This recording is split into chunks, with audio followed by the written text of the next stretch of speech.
Bonjour à toutes, bonjour à tous. Alors je sais que la semaine dernière, certains d'entre vous ont été empêchés d'accéder à cet amphithéâtre en raison de la tempête de neige. Alors du coup, pour eux, un très rapide rappel de l'épisode précédent, donc previously.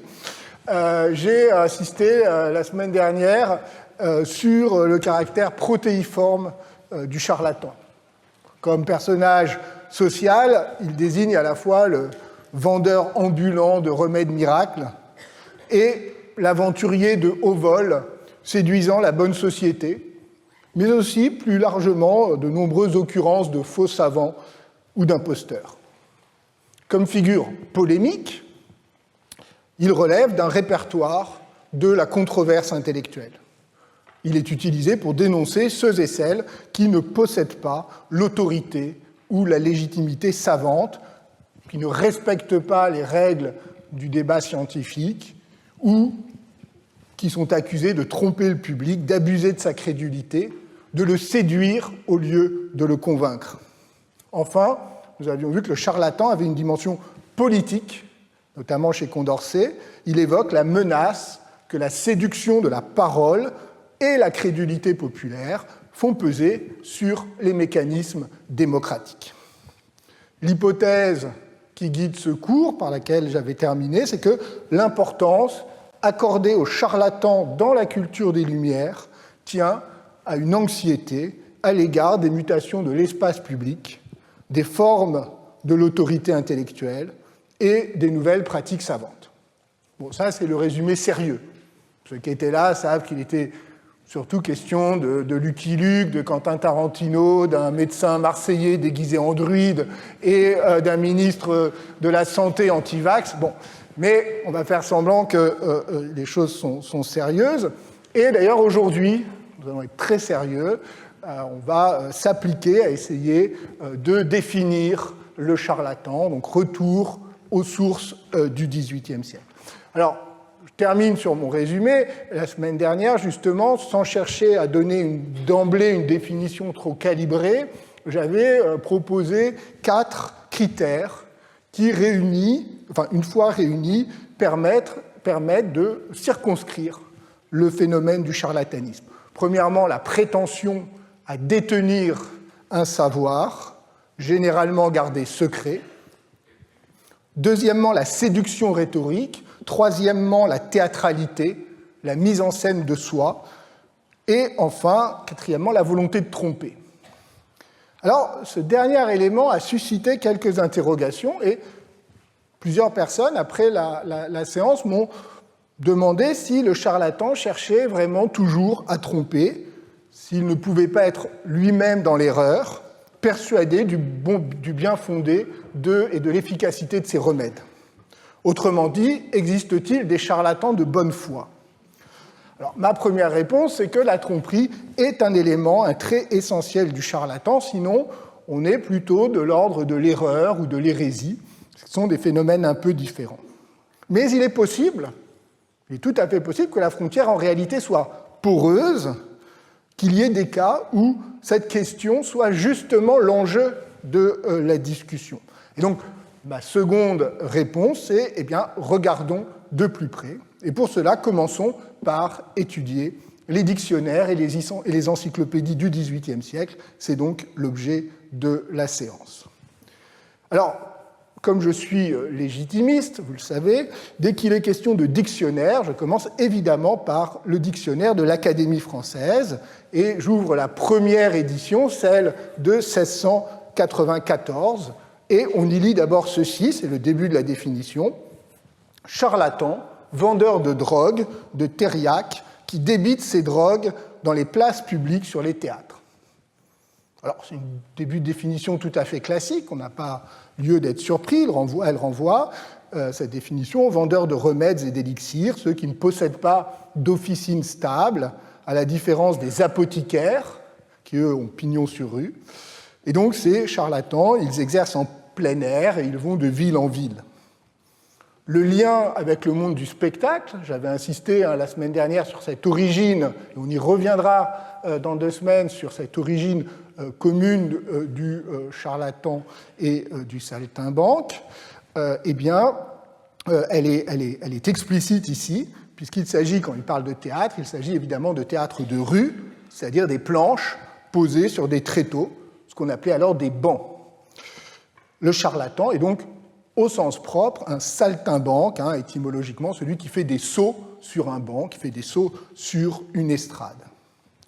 Enfin, je précise, mais vous le savez sans doute, que la thériaque, c'est une préparation médicale connue depuis l'Antiquité, utilisée notamment comme antipoison, contre tous les poisons, et notamment contre les morsures de serpents, et qui, la thériaque, était considérée à l'époque moderne souvent comme une sorte de remède universel, au-delà d'ailleurs des poisons, contre toutes sortes de maladies.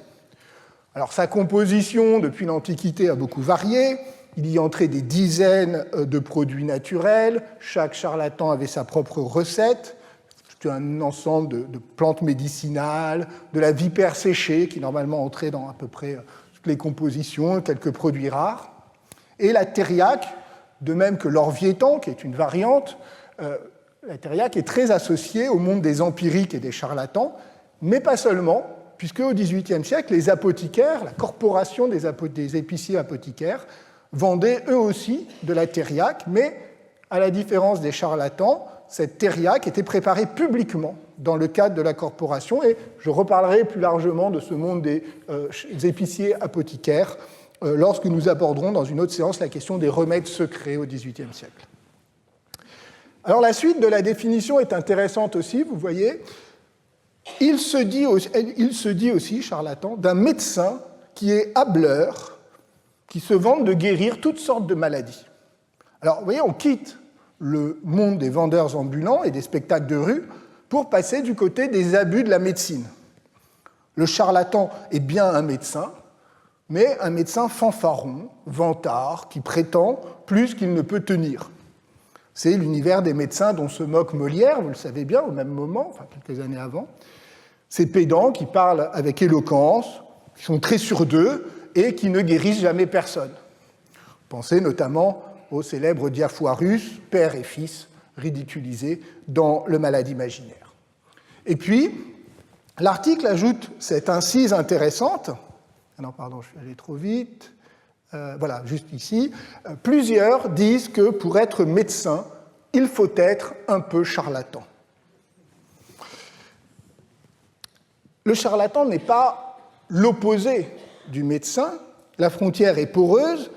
Tout médecin est forcément un peu charlatan. Ce que l'on peut comprendre, à mon avis, de 2 manières. Je me suis beaucoup interrogé sur cette phrase qui est en réalité un peu mystérieuse. Alors, soit c'est une raillerie de plus contre les médecins, plus éloquents que compétents, et autrement dit, tous les médecins sont en réalité des charlatans, ils parlent beaucoup mais ils ne guérissent pas. Soit au contraire, c'est l'amorce d'une réflexion sur le fait que le médecin ne peut pas toujours, même le bon médecin, ne peut pas toujours avoir recours à des arguments rationnels et à une modestie pragmatique. Le bon médecin doit mettre en scène son assurance pour rassurer le patient et pour gagner sa confiance. Et on verra dans d'autres séances, d'autres exemples de ce type de raisonnement. Quoi qu'il en soit, ce qui m'intéresse, c'est qu'avec cette deuxième partie de la citation, nous avons quitté l'univers social de la rue pour celui plus large de la séduction par la parole. Et c'est précisément ce que nous dit la fin de la définition, qui élargit au sens figuré bien au-delà du monde médical. Il signifie, figurativement, flatteur qui tâche d'amadouer par de belles paroles, par des promesses spécieuses. N'écoutez pas cet homme-là, c'est un charlatan. Alors vous voyez que ce sens figuré ne date pas de la fin du XVIIIe siècle, comme on le dit parfois. On dit souvent, au XVIIe siècle, le charlatan, c'est le médecin ou le mauvais médecin, et puis au XVIIIe siècle, on a un élargissement, pas du tout. C'est déjà présent dans les dictionnaires à la fin du XVIIe siècle. Et d'ailleurs, à cette date, cette acception avait donné naissance déjà à un verbe, le verbe charlataner, que le dictionnaire définit ainsi: tâcher d'amadouer par flatterie, par belles paroles, elle pensait me charlataner, ne vous laissez pas charlataner. Alors, c'est formidable, hein, moi j'adore. Et d'ailleurs, je regrette un peu que ce verbe soit tombé en désuétude, et donc je vous propose de le réhabiliter.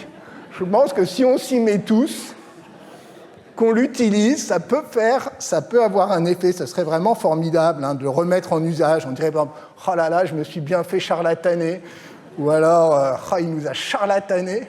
Donc, voilà, je pense qu'il y a un petit potentiel, donc je propose qu'on y travaille ensemble.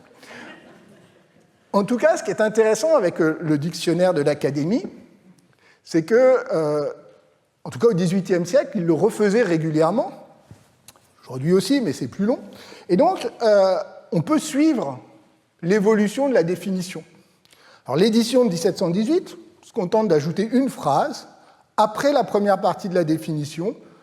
Hein, vous voyez, vendeur de drogue, etc. C'est ordinairement un terme de mépris. Donc, on insiste sur cet élément. Pour le reste, la définition reste inchangée à travers les éditions de 1740 et 1762 jusqu'à la définition de 1798. Et là, la phrase que j'ai commentée tout à l'heure, plusieurs disent que pour être médecin, il faut être un peu charlatan, eh bien, elle est changée, elle devient « ce n'est point un médecin, ce n'est qu'un charlatan ». Alors, vous voyez, ça change tout. Non seulement le terme est devenu méprisant, on insiste, mais il n'est plus question que le médecin soit un peu charlatan. La frontière semble totale, le charlatan est devenu l'envers du médecin, du moins dans le dictionnaire de l'Académie, on verra s'il en est partout de même. Alors, j'aurais pu dire aussi un mot de la définition que l'on trouve dans le dictionnaire de Furetière. Alors, en général, les modernistes aiment bien commencer plutôt avec le dictionnaire de Furetière, qui est plus de légitimité, c'est pour ça que ça m'a amusé de prendre plutôt le dictionnaire de l'Académie. En réalité, la définition chez Furetière est très, très semblable, donc je l'affiche ici sans la lire parce que je voudrais avancer, mais voilà, si vous pouvez la lire, sinon vous la trouvez très facilement. En fait, elle est très proche. On y trouve aussi l'association entre médecine et théâtre, l'élargissement à toute parole séductrice, y compris au sens, et c'est avec charlatané, au sens de la séduction sentimentale. Et comme l'a montré Jean-Pierre Cavaillé, cette définition s'inscrit dans un réseau très dense chez Furetière de réflexion sur la tromperie et la dissimulation.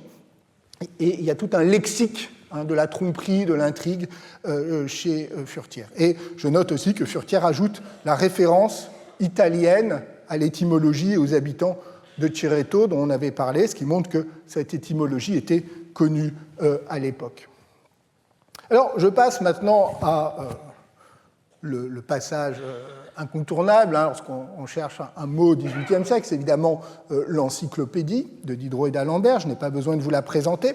Il se trouve qu'elle contient deux articles qui nous intéressent, l'article charlatan et l'article charlatanerie. Donc, l'article charlatan, il est écrit par le chevalier de Jaucourt, qui est, vous le savez, un infatigable compilateur qui a écrit plusieurs dizaines de milliers d'articles pour l'encyclopédie, et par ailleurs un article charlatanerie qui a été écrit par Diderot lui-même. Alors, l'article de Jaucourt, charlatan, commence d'emblée par préciser qu'en matière médicale, enfin que la définition du charlatan en matière médicale, c'est l'objet de son article, n'est, dit-il, qu'une acception particulière. Une acception particulière, et il renvoie à l'article de Diderot pour la définition générale. Et Jaucourt était bien placé pour écrire sur le charlatan médical, puisque lui-même était médecin, il avait fait des études de médecine, il était docteur de l'université de Leyde, même s'il n'a jamais pratiqué, donc il avait un intérêt très fort pour ces questions médicales. Et l'article s'ouvre par la nécessité de distinguer entre médecin et empirique. Je rappelle ce que je vous avais dit la dernière fois, et ce que rappelle Jaucourt, c'est que depuis, traditionnellement, c'est-à-dire en réalité depuis le Moyen-Âge, l'empirique, c'est le médecin qui n'est pas docteur de la faculté de médecine ou le chirurgien qui n'appartient à aucune corporation. Bref, les empiriques, ce sont les gens qui n'ont pas de diplôme, qui n'ont pas de certification officielle, qui prétendent soigner grâce à des méthodes traditionnelles, des secrets qu'ils sont les seuls à connaître. Donc ce qu'il faut retenir, c'est qu'on voit apparaître, par rapport à une définition précédente, cette idée importante que c'est le diplôme, ou plutôt son absence, qui est le critère essentiel permettant de distinguer les charlatans. Mais tout de même, cette expression, qui est une expression très traditionnelle, qu'on trouve énormément au XVIIe et au XVIIIe siècle, d'empirique, pour désigner justement les médecins, on va dire pour aller vite aujourd'hui non officiels, enfin non diplômés, ce terme, il est un peu embarrassant pour les encyclopédistes, parce que les médecins de la faculté de médecine soient très fiers de leur savoir livresque et théorique et qu'ils disqualifient les connaissances purement empiriques, cela pouvait se comprendre, d'autant que la faculté de médecine était réputée pour son conservatisme épistémologique. Mais c'était plus gênant pour des encyclopédistes qui, eux, valorisaient les savoirs pratiques issus justement de l'expérience et toute forme d'innovation. Si bien que le terme était ambivalent, et Jaucourt s'empresse donc de définir, on pourrait dire, le mauvais empirique et le bon empirique, c'est-à-dire les empiriques éclairés, parfaitement respectables, et les mauvais empiriques, qui eux sont ce qu'il appelle les faux empiriques, qui sont eux les charlatans. Et donc vous voyez que c'est intéressant parce que ça veut dire que la question légale, qui a le droit d'exercer, qui a un diplôme lui permettant d'exercer, et c'est ce qu'on appellera à partir de 1803 et aujourd'hui l'exercice illégal de la médecine, qui est une des définitions possibles du charlatanisme, eh bien, elle se double ici d'une question épistémologique. Quel est le bon savoir? Et donc, qui est le bon médecin, celui qui va soigner? Est-ce que le bon savoir, c'est celui qui est conforme à la tradition savante, et notamment antique, mais qui est remise en cause fortement depuis le milieu du XVIIe siècle? Est-ce que c'est celui qui est fondé sur des pratiques éprouvées, des remèdes populaires qui ont démontré leur efficacité, ou encore sur celui qui est fondé sur des expériences nouvelles et des découvertes récentes? Sur le plan épistémologique, justement, eh bien, Jaucourt va s'en sortir en disant que la vraie distinction, celle qui vraiment permet de différencier le médecin du charlatan, eh bien, c'est le doute, c'est la modestie. Car le bon médecin, et Jaucourt prend ici comme modèle Hippocrate, sur lequel nous reviendrons, le grand médecin grec du Ve siècle, eh bien, ce Hippocrate, en figure du bon médecin, reconnaît qu'il fait des erreurs. Il guérit, mais il ne guérit pas toujours et il le reconnaît. Il sait qu'il ne peut pas toujours soigner, alors que le second, le charlatan, prétend toujours avoir le remède adéquat. Autrement dit, c'est une leçon intéressante, si un médecin est sûr de vous guérir, méfiez-vous, c'est un charlatan. Alors, Jaucourt insiste ensuite sur un point que nous avons déjà remarqué, le caractère protéiforme du charlatanisme médical, depuis le vulgaire charlatan de village qui trompe les gens les plus humbles, jusqu'au charlatan de cour qui trompe les gens riches, mais non moins crédules. Ce qu'il en est ainsi, c'est que le charlatanisme n'est pas seulement un phénomène populaire et pittoresque, c'est qu'il est propre à la nature humaine. Il révèle un trait anthropologique fondamental, la crédulité. Depuis que les hommes vivent en société, il y a eu des charlatans et des dupes, écrit Jaucourt, et Condorcet s'en souviendra. La tromperie est omniprésente dans l'histoire humaine, elle prend simplement des formes différentes. Parcourez l'histoire médicinale des Égyptiens et des Hébreux et vous n'y verrez que des imposteurs. Et d'ailleurs, les Grecs et les Romains, malgré Hippocrate et Galien, n'étaient pas mieux lotis. Alors, je ne vais pas développer la suite de cet article, qui est je renvoie, toute l'encyclopédie, vous savez, est en ligne et très facilement accessible. La suite est une série de portraits de charlatans ayant sévi en France depuis la fin du XVIIe siècle, depuis un aventurier italien qui s'appelait le marquis Caretto. Et je vais simplement vous citer le cas du sieur Bourré, qui, je cite l'article, débarqua à la cour avec des pilules merveilleuses dans les coliques inflammatoires, mais malheureusement pour la fortune de celui-ci, il fut attaqué lui-même tout en débarquant de cette maladie, que son remède augmenta tellement qu'il en mourut en 4 jours. fais remarquer que vous riez d'un monsieur qui est mort en 4 jours de colique inflammatoire, et donc ça ne plaide pas beaucoup pour votre sens de l'empathie. Bon, enfin, c'est comme ça. Enfin bon, c'était il y a longtemps, on va dire. Alors, la liste contient des moines, des aventuriers, un paysan qui connaissait tellement bien les vertus des plantes qu'il se trouva paré du titre de médecin par la renommée locale, attirant une foule de visiteurs dans son village. Et donc là, on est peut-être au plus proche de ce qu'on pourrait appeler un charlatan contre son gré, un charlatan de bonne foi, mais attirant sur sa réputation. Alors, je ne m'arrête pas sur cette liste, elle est amusante, mais voilà, c'est tout. Je voudrais plutôt passer à l'article charlatanerie de Diderot, parce qu'il est court, beaucoup plus court, et il mérite, je crois, d'être lu en entier. Charlatanerie, c'est le titre dont on a décoré ces gens qui élèvent des tréteaux sur les places publiques, qui distribuent au petit peuple des remèdes auxquels ils attribuent toutes sortes de propriétés, voyez charlatans. Ce titre s'est généralisé depuis, et l'on a remarqué que tout État avait ses charlatans. En sorte que dans cette acception générale, la charlatanerie est le vice de celui qui travaille à se faire valoir, ou lui-même ou les choses qui lui appartiennent, par des qualités simulées. C'est proprement une hypocrisie de talent ou d'état. La différence qu'il y a entre le pédant et le charlatan, c'est que le charlatan connaît le peu de valeur de ce qu'il surfait, au lieu que le pédant surfait des bagatelles qu'il prend sincèrement pour des choses admirables. D'où l'on voit que celui-ci est assez souvent un sot et que l'autre est toujours un fourbe. Le pédant est dupe des choses et de lui-même, les autres sont au contraire les dupes des charlatans. Alors, que retenir de ce texte, qui est dense ? D'abord, la thèse centrale, le terme de charlatan n'est plus réservé aux saltimbanques et aux vendeurs de remèdes, car il existe des charlatans dans toutes les professions.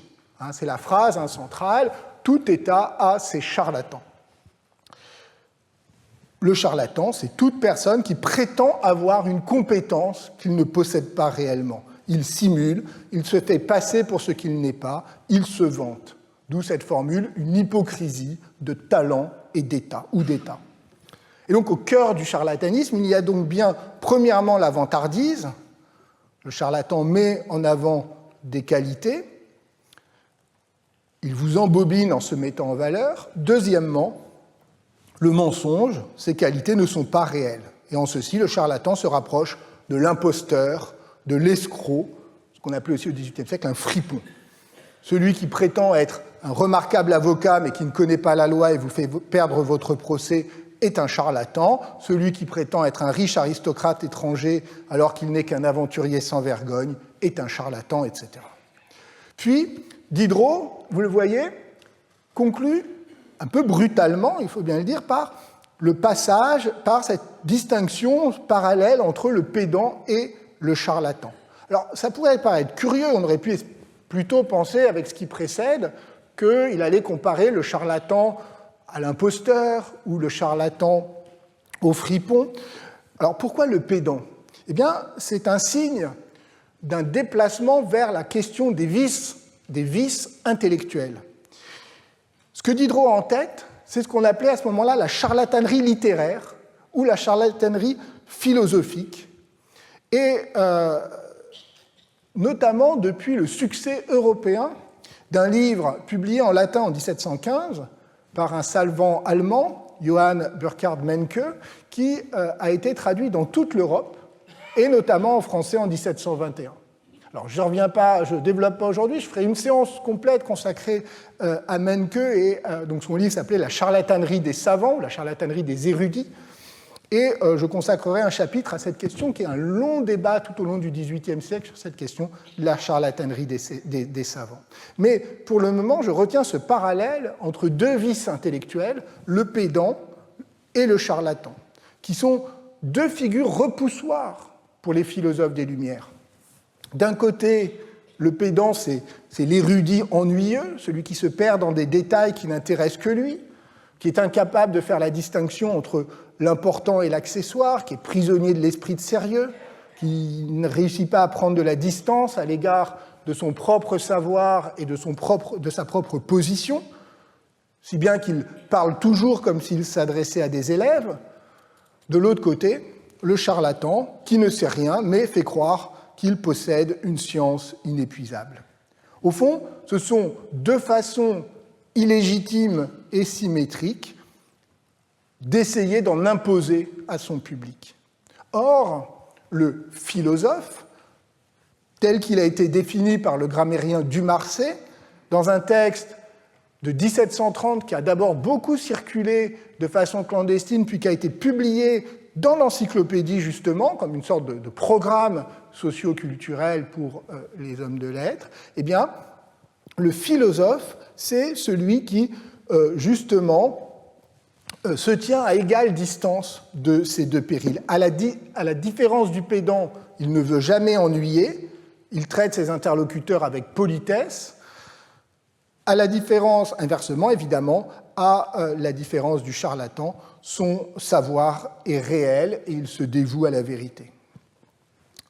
Comme l'écrit Voltaire aussi dans l'article Gens de lettres, toujours dans l'encyclopédie, le grand mérite des écrivains du XVIIIe siècle, à ses yeux, est d'être sortis de leur bibliothèque, d'être aussi à l'aise dans le monde que dans le cabinet. Le philosophe, selon Dumarsais, l'homme de lettres, selon Voltaire, sont des figures positives qui s'opposent aussi bien aux pédants qu'aux charlatans. Diderot, lui, insiste sur tout ce qui oppose ces deux épouvantails. Les deux ont en commun de se vanter, mais le pédant croit à ce qu'il dit, il est persuadé de l'importance de ce qu'il raconte, et donc, autrement dit, il est la dupe de lui-même. Le charlatan, lui, sait très bien qu'il est un imposteur.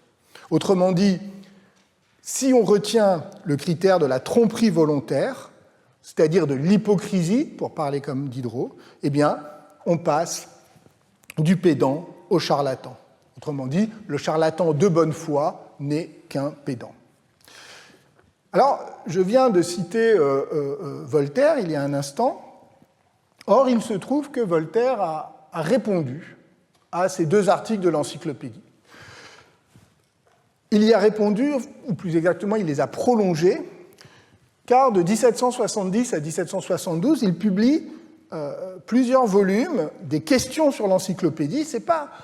Les questions sur l'encyclopédie ne sont pas son livre le plus connu, mais c'est sans aucun doute le plus important des écrits de la dernière partie de sa vie. Ça se présente comme un dictionnaire en 9 volumes, donc publié pour la première fois au tout début des années 1770.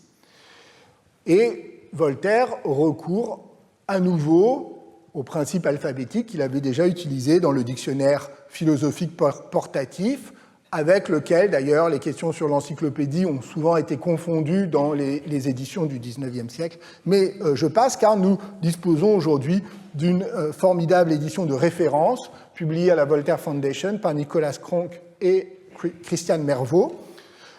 Et par ailleurs, vous trouverez aussi une édition plus accessible, que vous voyez ici, aux éditions Robert Laffont. Ce qui m'intéresse aujourd'hui, c'est évidemment l'article charlatan. Voltaire repart de la question des charlatans médicaux en s'appuyant sur le cas d'un nommé Villard qui, sous la Régence, vendait une eau miraculeuse de composition secrète qu'il vendait 6 francs la bouteille. Et la posologie était très simple. Il disait « Vous buvez mon eau et vous l'accompagnez d'un régime strict, très frugal, et vous allez vous porter parfaitement bien. » Et alors, miracle, ça marche. C'est-à-dire que tous les gens qui suivaient ces instructions voyaient leur santé s'améliorer. Ce qui lui a valu une réputation extraordinaire jusqu'au jour où on s'est aperçu qu'en réalité, il ne vendait que l'eau de la rivière. Donc, conclusion de Voltaire, non seulement ce Villard n'était pas dangereux, parce qu'au fond, il disait aux gens de boire de l'eau et de manger frugalement. Non seulement il n'était pas dangereux, mais il avait parfaitement compris que le principal danger, le principal problème sanitaire dans une grande ville comme Paris était l'excès d'alimentation, et il poussait à la tempérance. On ne pouvait lui reprocher que d'avoir vendu l'eau de la Seine un peu cher. Ça amuse Voltaire, qui, lui, a toujours été persuadé, il le dit dans toutes ses lettres, qu'une vie saine était bien plus utile qu'un médecin. Mais, alors vous voyez, ça plaisante, mais au fond, cette question du charlatanisme médical ne l'intéresse pas tant que ça. s'en débarrasse assez rapidement. Ce qu'il veut faire, c'est élargir le domaine du charlatanisme, encore bien plus que ne l'avait fait Diderot. Alors il bifurque d'abord vers les grands politiques qui ont recours au merveilleux, aux miracles, aux prophéties, aux visions, pour impressionner la foule et asseoir leur pouvoir. Il cite Scipion, Numa, Mahomet. Au fond, on pourrait dire, première lecture, on se dit, il s'agit de la critique habituelle de l'imposture religieuse, surtout dans le cas de Mahomet, auquel vous savez que Voltaire avait déjà consacré une tragédie. Mais il y a quelque chose qui cloche, c'est que normalement, Mahomet, vous le savez, dans toute cette littérature clandestine de dénonciation de l'imposture religieuse au siècle des Lumières, eh bien, il est associé aux autres fondateurs de religions monothéistes, notamment, par exemple, dans le traité des trois imposteurs, bien connu. Et donc, c'est Moïse, Jésus, Mahomet. Et non, là, pas du tout, il est associé à Scipion et à Numa, et donc plus trop traité là comme un grand politique capable d'utiliser, quand il le faut, des ressorts non rationnels pour frapper l'esprit de peuples crédules.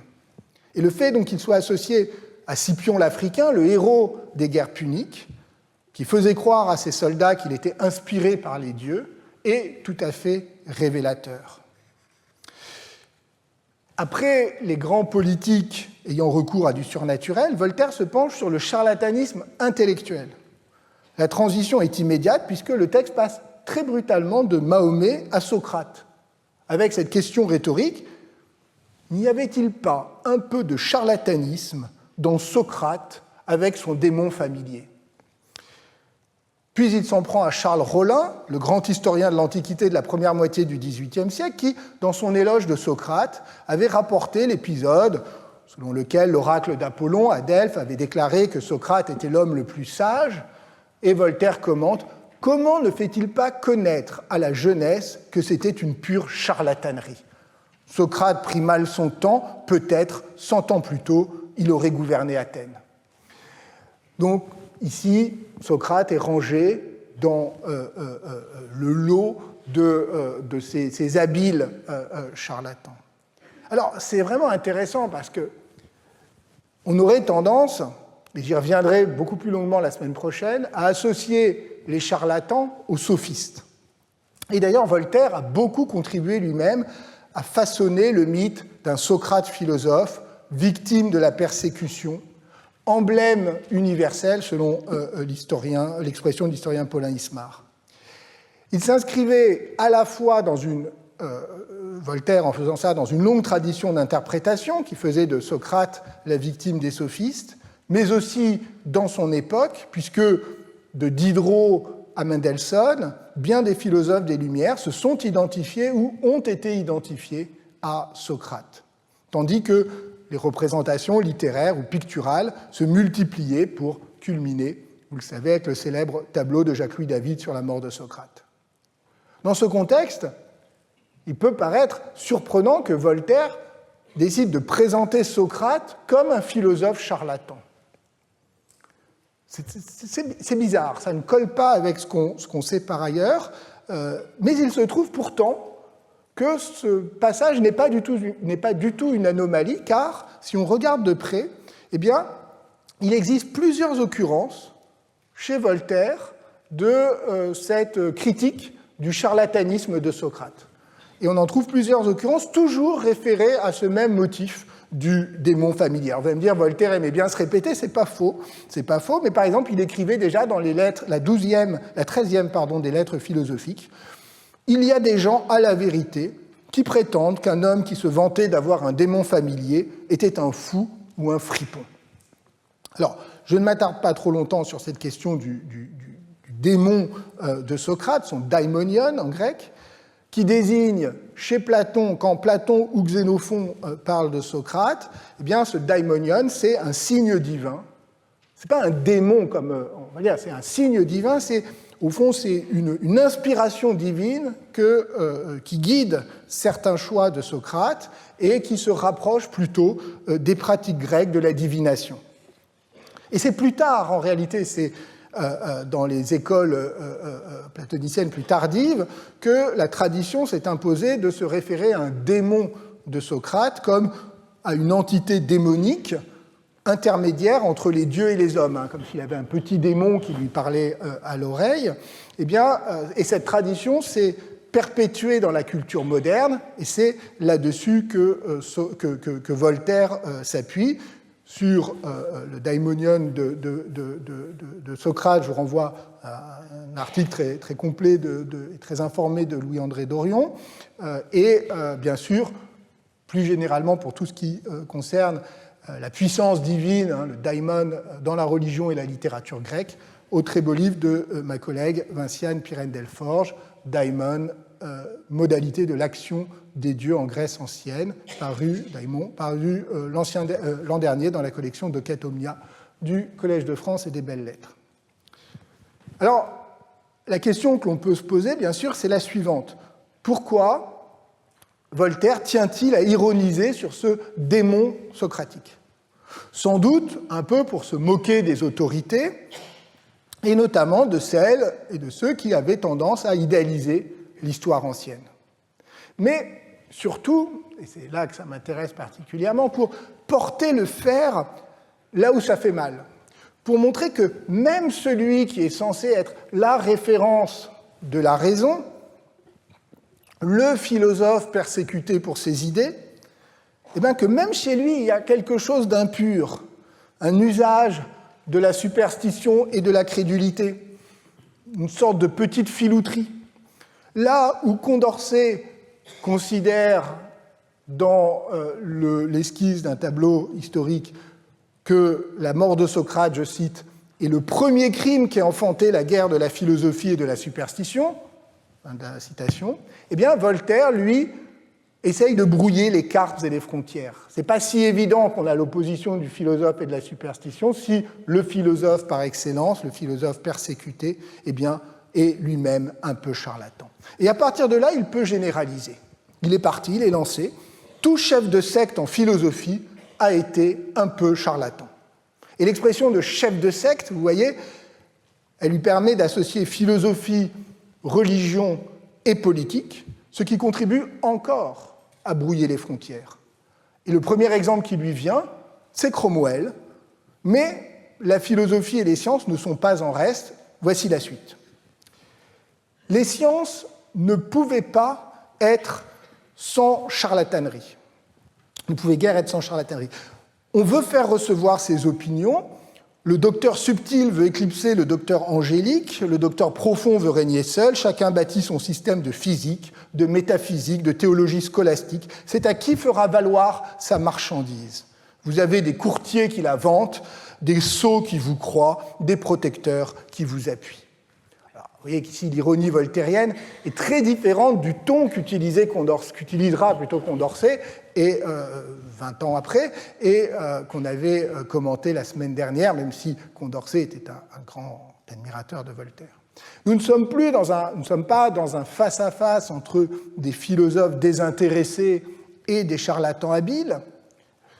Alors certes, Voltaire fait allusion à l'univers de la philosophie scolastique, le docteur subtil, c'est John Dunscott, le docteur angélique, c'est saint Thomas d'Aquin, et la philosophie scolastique était toujours au XVIIIe siècle l'objet de sarcasmes, mais la leçon est plus générale.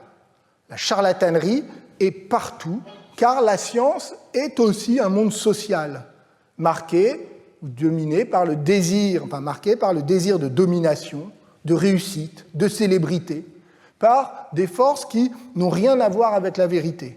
Les intérêts, les passions, les réseaux. Il n'est pas vrai, suggère Voltaire, il n'est pas vrai que les philosophes et les savants cherchent uniquement la vérité. Ils veulent aussi l'emporter dans cette compétition qu'est la vie intellectuelle. Alors, après cette petite leçon de sociologie intellectuelle expédiée en quelques lignes, Voltaire s'amuse à résumer à sa façon l'histoire récente de la philosophie comme celle d'une succession de charlatans vendant chacun des potions miraculeuses. Vous voyez, l'un établit des tourbillons de manière subtile, rameuse, globuleuse, striée, cannelée, l'autre des éléments de matière qui ne sont point matière, et une harmonie préétablie qui fait que l'horloge du corps sonne l'heure quand l'horloge de l'âme la monte par son aiguille. Ces chimères trouvent des partisans pendant quelques années quand ces drogues sont passées de mode, de nouveaux énergumènes montent sur le théâtre ambulant. Ils bannissent les germes du monde, ils disent que la mer a produit les montagnes et que les hommes ont été autrefois poissons. Alors, bon, vous aurez peut-être reconnu en passant la physique de Descartes, avec ses tourbillons défendus et popularisés par Fontenelle. Voltaire adorait s'en moquer en bon newtoniste. La seconde référence est l'harmonie préétablie qui renvoie à Leibniz, là aussi, que Voltaire aimait caricaturer. Et enfin, les propositions géologiques et transformistes sont celles de Buffon et surtout celles du Téliamède de Benoît de Maillet, un des grands succès de la pensée hétérodoxe et matérialiste du début du siècle. Alors, Voltaire raconte cela à sa manière, en créant un effet d'étrangeté un peu grotesque, en caricaturant chaque proposition selon sa méthode satirique habituelle. Donc, l'ensemble est amusant parce que la métaphore est suivie. Les drogues, le théâtre ambulant, mais n'est pas seulement amusant, justement, il est aussi profond parce que Voltaire rappelle ici que les théories scientifiques ou philosophiques se succèdent, qu'elles sont remplacées les unes par les autres, et que philosophes et savants devraient donc les défendre avec un peu plus de modestie et de modération. Les théories philosophiques et scientifiques sont aussi soumises à des effets de mode, stimulés par l'imitation et la publicité. On peut toutefois relever que Voltaire considère comme particulièrement absurde et chimérique l'idée de transformation des espèces, qui pourtant, à certains égards, annonçait la révolution darwinienne et l'évolution des espèces. Donc le charlatanisme n'est pas toujours où on le croit. Alors rassurez-vous, pour ceux qui seraient attachés au conflit des facultés, les philosophes ne sont pas seuls en cause, les historiens ne sont pas moins charlatans, car, dit Voltaire, ils rechignent rarement à flatter le goût des lecteurs et la vanité des puissants. Combien a-t-on mis de charlatanerie dans l'histoire, soit en étonnant le lecteur par des prodiges, soit en chatouillant la malignité humaine par des satires, soit encore en flattant des familles de tyrans par d'infâmes éloges. Alors on voit que Voltaire, j'arrête un peu les citations un instant parce qu'on voit que, mais je vais y revenir, on voit que Voltaire opère un double déplacement. Vous avez vu, d'une part, du charlatan comme figure sociale ou incarnation du mal intellectuel et politique, vers la charlatanerie comme pratique. Et il s'agit moins, de ce point de vue-là, de dénoncer des charlatans que de pointer des doses de charlatanerie à l'intérieur de toute activité intellectuelle. Et, par ailleurs, relève de la charlatanerie tout ce qui échappe à l'argumentation rationnelle et à la logique proprement savante. De ce point de vue, on peut dire que le charlatan ne cherche pas forcément à tromper, mais à séduire ou à utiliser des arguments, des éléments, des outils non strictement rationnels ou argumentatifs pour accréditer ou diffuser ses idées. Enfin, et c'est peut-être le point le plus important, Voltaire déplace une nouvelle fois l'analyse en braquant le projecteur non plus sur les théoriciens et leur volonté de domination, mais sur les écrivains pauvres pris au piège des logiques marchandes et commerciales. Alors vous savez sans doute que la critique des pauvres diables et de la canaille littéraire est un leitmotiv de Voltaire. Robert Darnton a beaucoup insisté sur ce point pour construire son image clivée du monde littéraire, entre d'un côté les grands écrivains des Lumières et de l'autre les Rousseau du ruisseau. Il y est revenu d'ailleurs dans son dernier livre, La condition d'écrivain. Voltaire écrivait par exemple dans l'article auteur du dictionnaire philosophique, je le cite, « Ces pauvres gens », il parle donc des écrivains qui écrivent pour gagner leur vie, « ces pauvres gens se partagent en 2 ou 3 bandes et vont à la quête comme des moines mendiants ». C'est une citation dans un florilège possible de ce type, et on y voit souvent une marque de l'élitisme et de l'arrogance un peu hautaine de Voltaire. Mais, dans ce chapitre, Voltaire, les pauvres diables littéraires sont plus malheureux que coupables. En fait, ce sont des charlatans, mais ils sont utilisés, dit Voltaire, ils sont instrumentalisés par de bien plus grands charlatans, les marchands libraires, ce que nous appellerions aujourd'hui en fait des éditeurs, qui leur commandent de mauvais livres pour répondre à la demande et pour inonder le marché. Alors là, on va citer à nouveau, parce que la citation est un peu longue, mais elle est tout à fait frappante. La malheureuse espèce qui écrit pour vivre, donc c'est vraiment typiquement une formule de Voltaire, est charlatane d'une autre manière. Un pauvre homme qui n'a point de métier, qui a eu le malheur d'aller au collège, qui croit savoir écrire, va faire sa cour à un marchand libraire et lui demande à travailler. Le marchand libraire sait que la plupart des gens domiciliés veulent avoir de petites bibliothèques, qu'il leur faut des abrégés, des titres nouveaux. Il ordonne à l'écrivain un abrégé de l'histoire de Rapin-Thoiras, un abrégé de l'histoire de l'Église, un recueil de bons mots tirés de Ménagiana, un dictionnaire des grands hommes, où l'on place un pédant inconnu à côté de Cicéron et un sonettiero d'Italie auprès de Virgile. Un autre marchand libraire commande des romans ou des traductions de romans. Si vous n'avez pas d'imagination, dit-il à son ouvrier, vous prendrez quelques aventures dans Cyrus, dans Gusman d'Alfarache ou dans les mémoires secrets d'un homme de qualité ou d'une femme de qualité, et du total, vous ferez un volume de 400 pages à 20 sous la feuille, etc. Et ça continue, je vous épargne la suite. Alors, heureusement, ce genre de pratiques éditoriales a totalement disparu de nos jours. Mais dans ce modèle commercial, typiquement 18e, que Voltaire dénonce, eh bien, ce qui est dominant, c'est qu'il faut s'adapter au marché.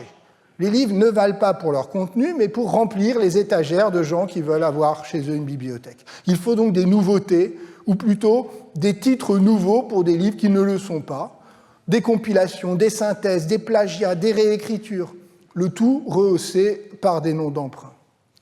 Et je signale en passant que tous les titres que cite Voltaire ici ne sont pas du tout des inventions, ce sont toutes des références précises et très généralement des livres que Voltaire possédait dans sa bibliothèque, puisqu'on a l'inventaire de sa bibliothèque. Le charlatan ne se montre plus sur la place publique, grimpé sur des tréteaux, il n'est plus cette figure archaïque, amusante et pittoresque dont on pouvait se moquer, il est au cœur du nouvel espace public médiatique, celui du livre et de l'imprimé. Derrière l'auteur charlatan qui écrit à la ligne de mauvais livres pour gagner sa vie, il y a le libraire-imprimeur qui contrôle ses ouvriers, veut écouler sa marchandise en alimentant le mauvais goût du public, sans que l'on sache d'ailleurs très bien s'il y répond ou s'il le forme. Il semble moins dangereux que le charlatan démagogue qui veut sciemment tromper le public pour le dominer, dont parlait Condorcet, mais au fond, il l'est peut-être davantage parce que la recherche du profit contribue à pervertir profondément le monde littéraire, à saturer le marché de livres inutiles qui chassent les bons comme la mauvaise monnaie chasse la vraie. Le profit déséquilibre l'espace médiatique qui n'est plus au service du progrès de la connaissance parce que l'amas de livres ressemble à l'étal d'un charlatan. Que faire lorsqu'on est philosophe si le savoir devient une marchandise ? Voltaire conclut alors, et c'est la dernière phrase de l'article, de ces sortes de livres, il y en a environ 50 000 en Europe, et tout cela passe comme le secret de blanchir la peau, de noircir les cheveux et la panacée universelle. Alors, on peut évidemment récuser l'élitisme de Voltaire, son mépris à l'égard du public, son ton grand seigneur, un petit peu réac, un côté c'était mieux avant. Bon.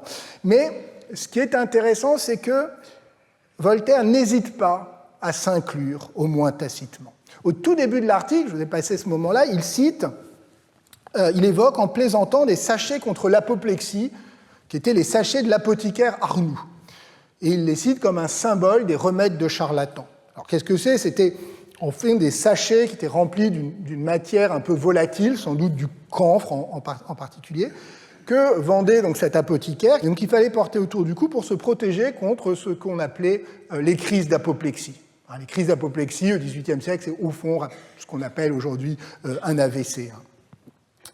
Et ces sachets avaient fait donc la fortune de Guillaume Arnoux, puis de son fils Louis Arnoux, épicier droguiste rue Quincampoix, qui possédait un privilège royal et faisait la publicité de ces sachets dans les journaux, y compris dans le Mercure de France. En 1748, la veuve de son oncle essaya d'en produire une contrefaçon sur des histoires de famille, mais elle fut condamnée. Et entre parenthèses, et là encore on y reviendra dans la séance sur les remèdes, mais vous voyez que l'identification du charlatanisme à un commerce illégal n'est pas du tout évidente. La vente par Arnaud de ces sachets était non seulement légale, mais protégée. Quoi qu'il en soit, c'était un des sujets favoris de plaisanterie de Voltaire. Il les a évoqués à plusieurs reprises, notamment dans un chapitre de Zadig, je vous y renvoie, celui sur l'imposture. Puis, là je m'arrête parce que le texte est moins connu, dans une lettre à son ami Thiéraut en 1768, dans lequel il écrivait, 68, donc on est 2 ans avant l'écriture des questions sur l'encyclopédie. « Ma foi, mon ami, tout le monde est charlatan. Les écoles, les académies, les compagnies les plus braves ressemblent à l'apothicaire Arnoux, dont les sachets guérissent toute apoplexie dès qu'on les porte au cou, et à Monsieur Lelièvre, qui vend son baume de vie à force gens qui en meurent. » Or, et c'est ça qui m'intéresse, à la fin de la lettre, Voltaire se plaint, comme il le fait rituellement, des libraires qui piratent ses ouvrages et publient des livres sous son nom. Et il ajoute « Ce qu'on imprime sous mon nom me fait un peu plus de peine, mais que voulez-vous? Je ne suis pas le maître. Monsieur l'apothicaire Arnoux peut-il empêcher qu'on ne contrefasse ses sachets ?» Qu'en déduire, sinon que Voltaire, au moins implicitement, se compare ici à l'apothicaire Arnoux, qu'il dresse un parallèle entre l'activité éditoriale et la vente de remèdes, parallèle qu'il reprendra, on vient de le voir. Le point commun entre le philosophe et le charlatan, c'est le succès public. Voltaire conclut la lettre à Thiéraut en citant le fameux adage du poète latin Ovide, « Pour vivre heureux, vivons cachés ». Autrement dit, lorsque l'on paraît sur le théâtre public, que l'on écrit, que l'on recherche le succès, la célébrité, que l'on vend des livres, eh bien on devient comme l'apothicaire Arnoux, un peu charlatan. On entre, qu'on le veuille ou non, dans le monde de la concurrence commerciale. Alors, bien sûr, Voltaire ne va pas explicitement jusqu'à se présenter lui-même comme un charlatan, mais le sous-texte est celui du potentiel de charlatanisme dans tout écrivain. Et ça me fait penser à une phrase presque contemporaine de Nicolas Chamfort, le célèbre moraliste de la fin du XVIIIe siècle, lui aussi attentif aux effets inévitables de l'ambition et de la célébrité, au point de renoncer pour sa part à la gloire, c'est-à-dire d'arrêter dans les années 1780 de publier, alors qu'il était un écrivain en plein essor, et qui, dans ses maximes, publiées après sa mort sous la Révolution, qui écrivait « Quand on veut éviter d'être charlatan, il faut fuir les tréteaux. Car si l'on y monte, on est bien forcé d'être charlatan, sans quoi l'Assemblée vous jette des pierres. » Ce qui est une formule d'une grande sagacité, parce qu'il ne s'agit plus de dénoncer la fourberie du charlatan ou la crédulité du public, mais plutôt de mettre au jour les dynamiques propres au spectacle public. On pourrait presque dire que l'accusation est renversée. Le charlatan est victime du public. Il est obligé de se donner en spectacle. Il est obligé, qu'il le veuille ou non, de se transformer en saltimbanque. Le public n'est pas une victime crédule. Il est un maître curieux et tyrannique qui en veut pour son argent. Alors, néanmoins, et c'est ce que dit aussi Chamfort, nul n'est obligé de devenir une figure publique. L'écrivain célèbre, devenu un peu charlatan, ne peut pas se plaindre. Il doit en revanche être lucide, lucide sur ses propres désirs de célébrité, lucide sur les pratiques qu'il emploie pour attirer l'attention du public.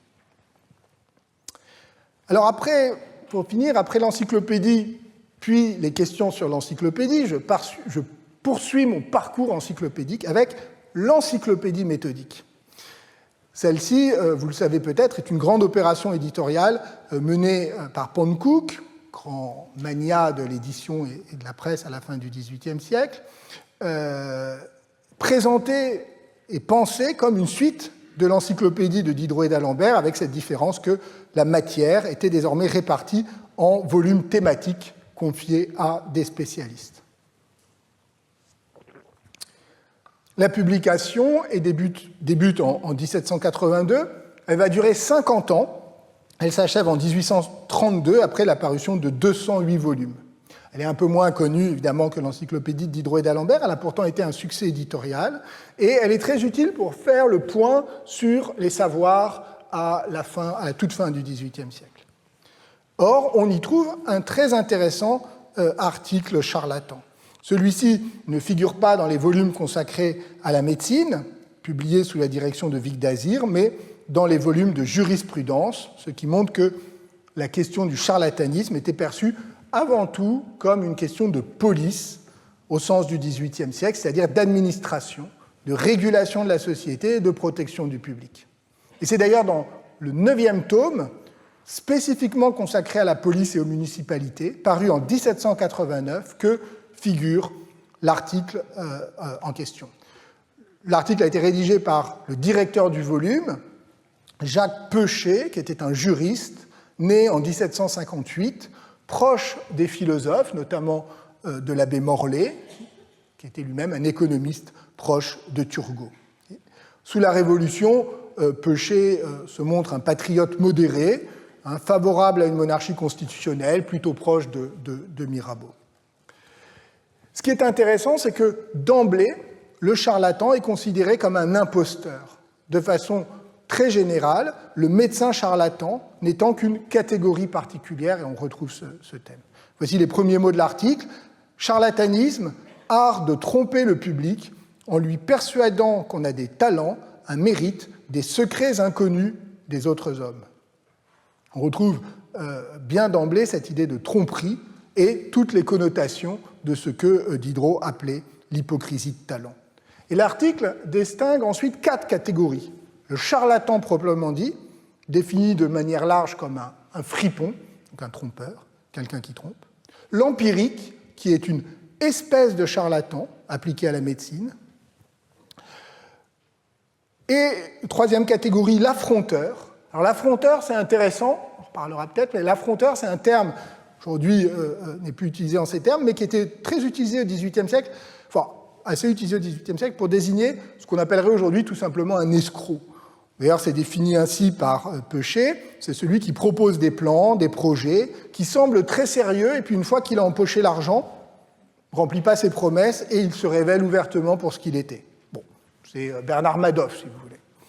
Ah non, j'avais dit plus d'anachronisme, pardon. Alors, enfin, et puis enfin, quatrième catégorie, donc l'imposteur, c'est celui qui subjugue l'opinion en jouant les inspirés et en employant des moyens prétendument surnaturels, et donc on est plutôt ici dans le domaine du faux prophète. Ces différentes catégories ont en commun l'idée de tromperie, charlatan étant donc le terme générique qui réunit l'escroc, l'empirique, le faux prophète. Alors, je ne lis pas tout l'article, mais, parce qu'on n'a plus le temps, mais je m'arrête sur 2 points. D'abord, il y a une critique extrêmement véhémente du charlatanisme politique. On est en 1789, dans des termes qui ne sont pas très éloignés de Condorcet. Vous avez ici la citation, je ne vais peut-être pas la lire en entier, de tous les charlatans, je n'en connais point de plus odieux que ces âmes debout, etc., qui font servir la faiblesse et l'imbécilité des peuples au maintien du despotisme, à l'accroissement de la servitude publique. Donc, vous voyez cette idée du charlatanisme politique, dont on avait beaucoup parlé la semaine dernière. On est en 1789, c'est quelqu'un qui est un réformateur éclairé, qui va être un révolutionnaire modéré, eh bien, elle est très présente. À ces charlatans politiques, qualifiés aussi de fauteurs de l'esclavage des peuples, l'article associe, mais de façon subalterne, dit-il, ceux qui pratiquent le charlatanisme dans les sciences et les arts. Et là où Peuchet se distingue, notamment de Condorcet, c'est qu'il n'épargne pas les académies et les autorités savantes. Celles-ci, dit-il, ont souvent encouragé le charlatanisme par leur esprit de corps, leur arrogance, leur mépris à l'égard des savants moins réputés. Je cite, « Les académies fourmillent de charlatans à leur manière. Ceux-ci n'ont point trouvé leur habit galonné chez le fripier, ils l'ont trouvé sur le banc académique. » Alors, d'ailleurs, n'imaginez pas qu'il s'agisse d'une plaisanterie sur le fameux habit vert des académiciens et leur non moins fameuse épée. D'abord, parce qu'on ne plaisante pas avec ce genre de choses, mais surtout parce que ce costume ne date que du consulat. C'est Bonaparte en 1801 qui va l'imposer, à la demande d'ailleurs des académiciens. En fait, il s'agit plutôt d'une moquerie sur la part de théâtralité liée au prestige académique, et donc sur l'idée même d'une grandeur d'apparat. La référence au banc, en revanche, vous l'avez entendu, elle ne vous a pas échappé, c'est véritablement un portrait de l'académicien en saltimbanque. Ou encore, comme l'écrit l'auteur, il s'agit d'une description du charlatanisme du bel esprit, et celui-ci, la formule vaut le détour, c'est le charlatanisme du petit génie à grande prétention. Alors néanmoins, l'auteur s'empresse de nuancer, si les académies et les sociétés savantes ne sont pas exemptes de défauts, elles ont aussi joué un rôle bénéfique, tout particulièrement les académies des sciences, en détruisant le goût du merveilleux, qui est un aliment du charlatanisme, en particulier dans le domaine de la santé publique, ce qui ramène l'auteur à la question de la médecine. Alors, vous le voyez, Peuchet n'a pas tout à fait l'ironie et le mauvais esprit de Voltaire et Chamfort, il ne va pas jusqu'au bout de sa critique, mais il est loin aussi du manichéisme héroïque de Condorcet et plus loin encore du renversement populiste de Marat que j'avais évoqué la semaine dernière. Une dose de charlatanisme s'insinue partout, y compris dans la vie intellectuelle et dans les institutions académiques, mais au fond, ce n'est pas très grave. C'est plus ridicule qu'inquiétant. Le véritable danger vient de l'alliance de l'irrationnel, donc le faux merveilleux, dans le langage du XVIIIe siècle, le faux merveilleux, c'est-à-dire ce qu'on appellerait aujourd'hui l'irrationnel, et du despotisme. Alliance face à laquelle les Lumières doivent lutter sans répit. Comment ? Eh bien, Peuchet déploie, et c'est la fin de l'article, le discours des Lumières modérées et réformatrices qui se traduisent par une grande méfiance à l'égard du public. Il évoque, je le cite, la crédulité de la multitude. Et dans un autre article consacré aux chirurgiens, il parlera de l'imbécilité du public qui se laisse berner.